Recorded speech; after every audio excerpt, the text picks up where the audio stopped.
ვატიკანი წმინდა პეტრეს ბაზილიკის კურთხევის 400 წლის იუბილის აღსანიშნად ემზადება. მიზანი მილიონობით ვიზიტორის უკეთ გადანაწილება და ისტორიული ტაძრის კულტურული მემკვიდრეობის დაცვაა. ვატიკანის გადაწყვეტილებით ამოქმედდება ონლაინ ჯავშნის ახალი სისტემა, რომელიც ბაზილიკაში შესვლის მრავალსაათიან რიგებს შეამცირებს. ასევე სტუმრებისთვის წირვა ერთდროულად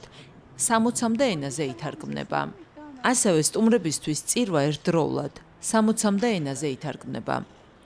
იუბილეს ფარგლებში ბაზილიკის ტერასაზე გაიხსნება გამოფენა, რომელიც ტაძრის ისტორიას ასახავს. ინიციატივამ, რომელიც ვიზიტორებს მცირე წასახემსებელს თავაზობს, დისკუსია გამოიწვია. თუმცა კარდინალმა მაურო გამბეტიმ განმარტა, რომ წყლისა და მსუბუქის საკვების შეთავაზება მისაღებია იმ მომლოცველებისთვის, რომლებიც გუმბათზე ასვლით იღლებიან. ამგვარად, თითქმის ორჯერ იზრდება უკვე არსებული სივრცე, რომელიც ტერასაზე იყო. ეს ადგილი დასასვენებლად გამოიყენებოდა, თუმცა საკმაოდ მცირე მასშტაბის იყო. აქ ადამიანს შეუძლია წყალი დაელიოს, წაიხემსოს. ზოგიერთს, ვისაც საათობით უწევს რიგში დგომა, ან ტერასებსა თუ გუმბათზე ასვლა, შეიძლება დასჭირდეს რაიმე საკვების მიღება, რომ თავი შეუძლოდ არ იგრძნოს.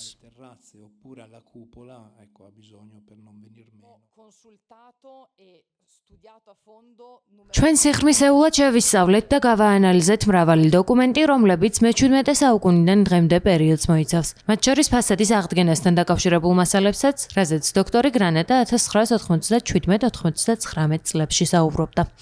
ეს ყველა წყარო უაღრესად ფასეულია, ისინი წმინდა პეტრეს ბაზილიკის ისტორიულმა არქივმა მოგვაწოდა, რისთვისაც მათ მადლობას ვუხდი.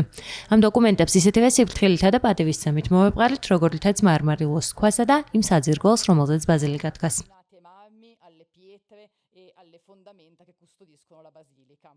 პროექტები იტალიური ენერგეტიკული კომპანია ენის მხარდაჭერით ხორციელდება.